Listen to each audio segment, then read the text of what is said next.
This is a disaster. Come on, I'll buy you a hot dog.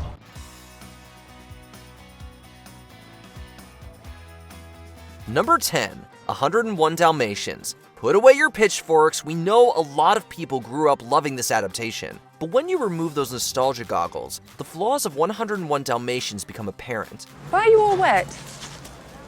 I went swimming in the pond. Oh, you shouldn't have. The water's filthy. Yes, and it tastes like fish. For better or worse, the film is as cheesy as it gets. With lackluster dialogue and easy slapstick gags, there isn't much of any depth to find here. Only Glenn Close as Cruella de Vil seems to have understood the assignment. She delivers the kind of hammy portrayal this movie requires. You're finished. You'll never work in fashion again. I'm through with all of you. I'll get even.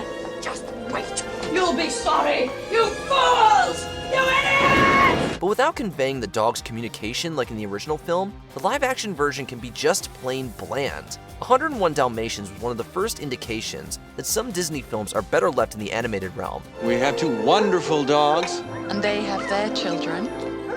And their stepchildren.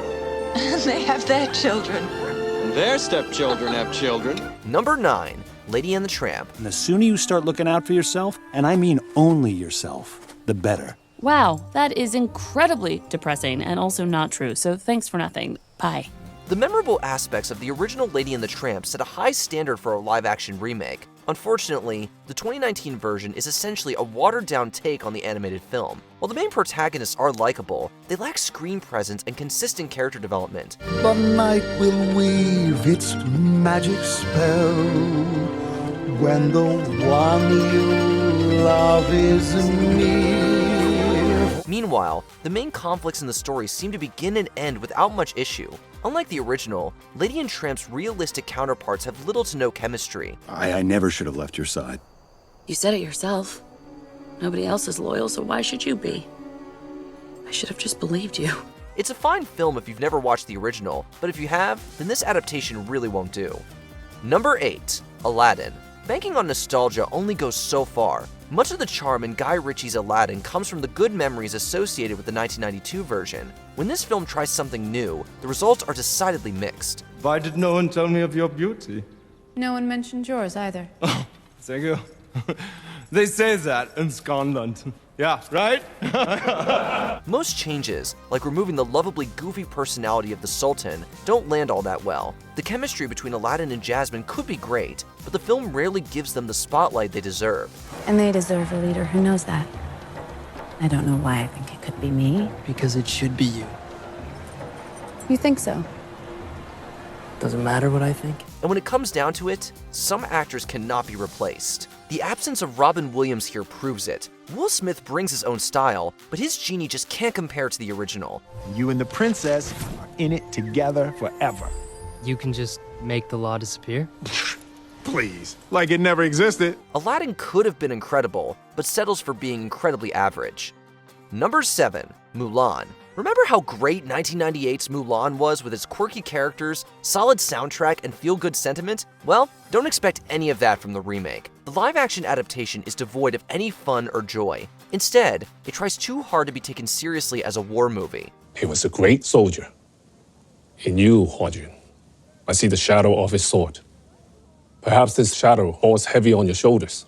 The premise of a great threat to an empire is definitely serious, but where the animated version balances this with multidimensional characters and much-needed humor, its adaptation runs the other way. The complete contrast in tone is just jarring. You're just at the beginning of your power. Merge your path with mine. We will be stronger together. Far from being relatable, the characters here embody tired tropes, and by removing fan-favorite characters like Li Shang, very little resemblance to the original survives in this average remake. The sword is gone. Now I understand how much that sword means to you. Number 6, The Lion King. Raking in more than $1.6 billion worldwide at the box office, this remake was a smash hit, becoming the highest-grossing animated film of all time. But take away the nostalgia, and we aren't left with much quality.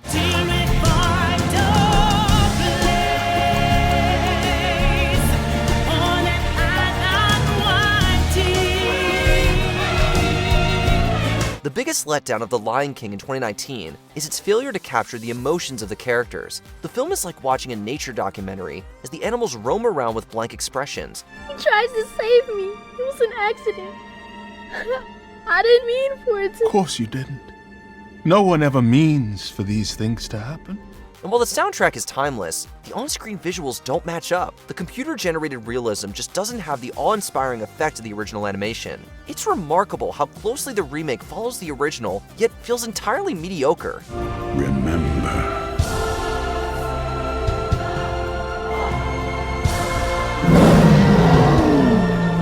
Number 5. Alice in Wonderland. Tim Burton's live-action take on Alice in Wonderland might have kickstarted the trend of Disney remakes. Unfortunately, it also established some of the studio's biggest problems with these films. Wrong Alice! If she was, she might be. If she isn't, she ain't. But if she was so, she would be. But she isn't, nohow. How can I be the wrong Alice when this is my dream? Here, Alice returns to Underland without memories of her original adventure, but with the loose story in place, the film meanders along to the finish line. It goes for more flash than substance, prioritizing things like set design over fleshing out any characters. That's not me. I know. Resolve this for us, Absalom. Is she the right Alice? Not hardly. Although the characters are recognizable and eccentric, none of them really connect with the audience, and Alice's dry personality makes her a pretty weak protagonist. Although a commercial success, the film's flaws have made it largely forgettable. You could stay. What an idea. A crazy, mad, wonderful idea. Number 4. Dumbo. What is that? Baby Jumbo. I already got fake freaks in the freak show. I don't need a real one in the center ring. 1941's Dumbo has its fair share of tear-jerking moments, but overall, its short runtime and general heart make it an easier watch. Meanwhile, the 2019 remake's dreary visuals mainly evoke a sense of hopelessness. The film can't decide between being a fantasy, an adventure, or a dark drama. Let those eyes sparkle and shine, never a tear, baby of mine. Despite a cast of solid actors, they don't have much to work with. The titular character is little more than an emotional punching bag in this drab retelling. If the failure of Dumbo teaches us anything, is that this was a story that was probably better left untouched. You stole my elephant. Hey, read a contract, Manchi. I'm no expert, but I think you got bigger problems here. Number 3. The Sorcerer's Apprentice. You're going to be a very important sorcerer one day. And your first lesson begins right now with your very own Incantus. The connection between this film and Fantasia is minor at best. It's essentially just a one-scene homage to the famous broom sequence, but while there's no Mickey Mouse here, the bare bones of the story are preserved. However, the novelty of watching Nicolas Cage with magical powers wears thin quickly. We once fought together, Maxim. A lot's happened since those days. This isn't about that. Oh, yes, it is, Balthazar.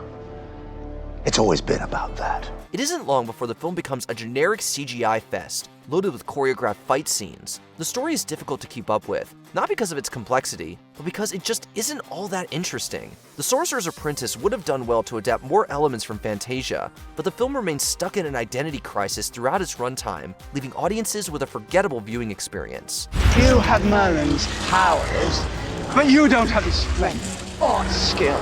You are still weak. But I'm not alone. Number 2. Peter Pan and Wendy. Faith, trust, and pixie dust. No. No pixie dust this time. No magic. No tricks. Just a little help from my friends. Another remake that suffers from lifeless cinematography and terrible characterization, Peter Pan and Wendy is practically a shell of its animated predecessor. Far from possessing the wholesome dynamic they had in the original, the titular duo come across as rivals more than anything else. I really thought you'd be happy here. Yes, I did too.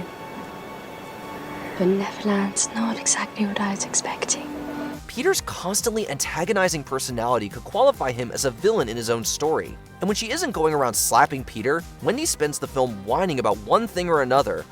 A magical fairy that makes you fly. And a gaggle of children that do your bidding with a princess that cleans up your messes while you're off gallivanting with pirates.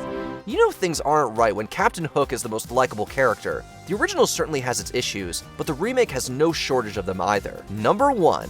Pinocchio. Pinocchio, did you hear anything? I sure head. Right, I heard something too. And now that you can talk.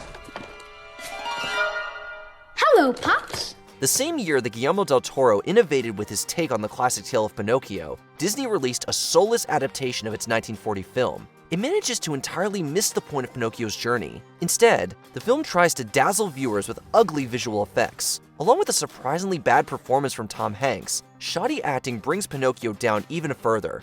Now, we can go home again, and we'll be all together. We'll be one big happy... But exactly who the remake was designed for remains the biggest question. The joyless backdrop makes it a poor choice for kids, while the character's juvenile behavior won't win any older fans. Largely disparaged by critics, the film just doesn't hold a candle to the original. Many stories have been told about him. People say he was transformed into an honest-to-goodness real boy. Did that actually happen? Who knows? Which Disney remake did you think scraped the bottom of the barrel? Let us know in the comments. Good night, Geppetto. I leave a disappointed man. Did you enjoy this video? Check out these other clips from WatchMojo, and be sure to subscribe and ring the bell to be notified about our latest videos.